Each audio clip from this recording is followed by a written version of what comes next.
Assalamualaikum warahmatullahi wabarakatuh. Perkenalkan, saya Regita Nurfitriani, mahasiswa Pendidikan Profesi Guru Prajabatan tahun 2023, Program Studi Matematika Universitas Pasundan.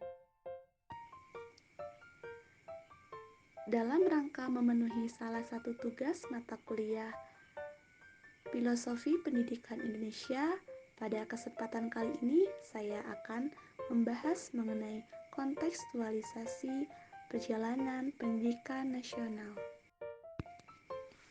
Berbicara mengenai pendidikan di Indonesia tentunya sangat beragam sekali, dimulai dari bagaimana kita mengetahui pendidikan Indonesia sebelum merdeka hingga sampai sekarang kita sudah merasakan kemerdekaan itu sendiri. Mulai dari pendidikan prakolonial atau pada masa kerajaan. Pendidikan ini berlangsung pada abad ke-7 sampai dengan 16 Masehi. Pendidikan hanya difokuskan dalam bidang agama, yaitu agama Hindu, Buddha, dan Islam yang diajarkan oleh wali, brahmana, dan kiai. Selanjutnya, pendidikan kolonial atau masa penjajahan. Seperti yang kita tahu bahwa Indonesia pernah dijajah oleh beberapa negara. Yang pertama yaitu ada pendidikan penjajahan Portugis pada tahun 1536. Berdirinya seminari di Ternate yang merupakan sekolah agama bagi anak orang terkemuka. Pelajaran hanya berfokus pada agama, membaca, menulis, dan berhitung. Pendidikan masa penjajahan Belanda tahun 1607. Sekolah pertama berdiri di Ambon yang didirikan oleh VOC. Pembelajaran hanya membaca dan menulis. Kemudian pada tahun 1617 berdiri sekolah pertama di Jakarta dengan tujuan untuk menghasilkan tenaga kerja sebagai tenaga administrasi gereja di pemerintah Indonesia. Pada tahun 1854, beberapa petinggi atau bupati mendirikan sekolah bagi calon pegawai. Tujuannya yaitu untuk membantu perusahaan Belanda. 10 tahun kemudian berdiri sekolah Bumi Putra yang hanya terdiri dari 3 kelas. Pembelajaran meliputi membaca, menulis, dan berhitung. Pada penghujung abad ke-19 terjadi wabah penyakit menular di Pulau Jawa. Saat itu pemerintah dilanda kebingungan karena apabila mendatangkan tenaga dokter dari Eropa tentunya akan memakan biaya yang sangat besar. Oleh karena itu didirikan sekolah Stovia, yaitu pendidikan dan pengajaran untuk calon dokter bagi kalangan pribumi Jawa. Bahasa yang digunakan dalam kegiatan pembelajaran adalah bahasa Belanda. Pada saat itu, kebudayaan asli bangsa Indonesia belum bisa diterapkan dalam pendidikan.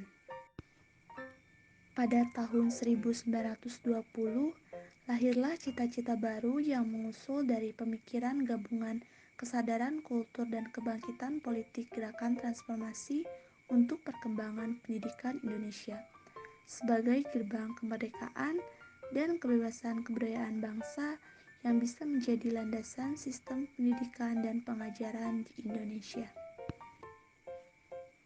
Tanggal 3 Juli tahun 1922, berdirilah Taman Siswa yang diinisiasi oleh Ki Hajar Dewantara di Yogyakarta.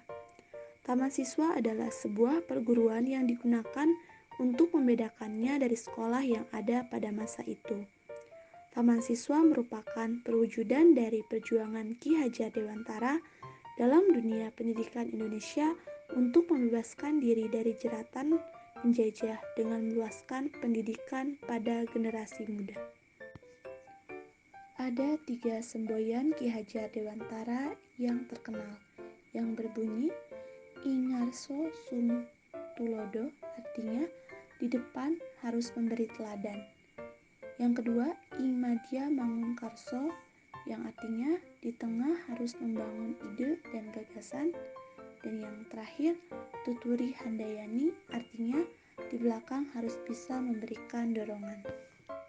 Selanjutnya, pendidikan pasca kemerdekaan yang didasarkan pada Undang-Undang Pokok Pendidikan dan Pengajaran Nomor 4 Tahun 1960.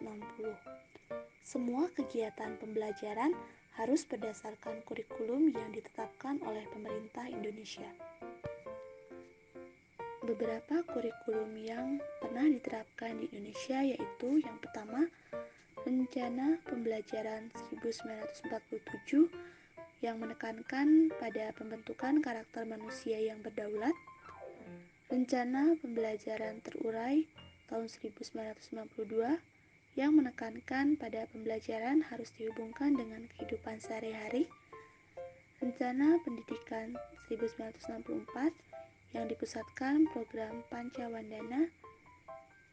Kurikulum 1968 yang menekankan pada pembinaan jiwa Pancasila, pengetahuan dasar, dan kecakapan khusus. Kurikulum 1994 yang menekankan pada pendekatan pokok. Selanjutnya, kurikulum berbasis kompetensi atau KBK tahun 2004, kurikulum tingkat satuan pendidikan 2006, kurikulum 2013, dan yang terakhir yaitu kurikulum Merdeka. Membahas mengenai pendidikan Indonesia pasti tidak akan luput dari Merdeka Belajar, tujuan pendidikan Indonesia, profil pelajar Pancasila, guru dan siswa. Merdeka Belajar adalah program kebijakan dari Kementerian Pendidikan dan Kebudayaan Indonesia yang dirancang oleh Menteri Pendidikan Indonesia, Kabinet Indonesia Maju, Nadiem Anwar Makarim. Tujuan pendidikan Indonesia adalah mencerdaskan kehidupan bangsa dan mengembangkan manusia Indonesia seutuhnya, yaitu manusia yang senantiasa beriman dan bertakwa kepada Tuhan Yang Maha Esa dan berbudi pekerti luhur, memiliki pengetahuan dan keterampilan, kesehatan jasmani dan rohani, serta mempunyai karakter yang sangat baik. Profil pelajar Pancasila adalah sejumlah karakter dan kompetensi yang diharapkan untuk diraih oleh peserta didik yang didasarkan pada nilai-nilai luhur Pancasila. Ada 6 elemen dalam profil pelajar Pancasila, yaitu berakhlak mulia, berkebinekaan global, mandiri, gotong royong, bernalar kritis, dan kreatif. Kemudian adanya guru dan siswa yang menjadi penunjang adanya pendidikan itu sendiri. Pendidikan di Indonesia pada abad ke-21 menjadikan abad globalisasi. Saat itu pembelajaran tidak berfokus pada kebudayaan saja, melainkan juga berfokus pada sikap berpikir kritis dan pemecahan masalah, kecakapan komunikasi, kreatif dan inovatif, serta kolaborasi atau kerjasama. Demikian yang dapat saya sampaikan. Terima kasih atas perhatiannya. Wabillahi taufiq wal hidayah. Wassalamualaikum warahmatullahi wabarakatuh.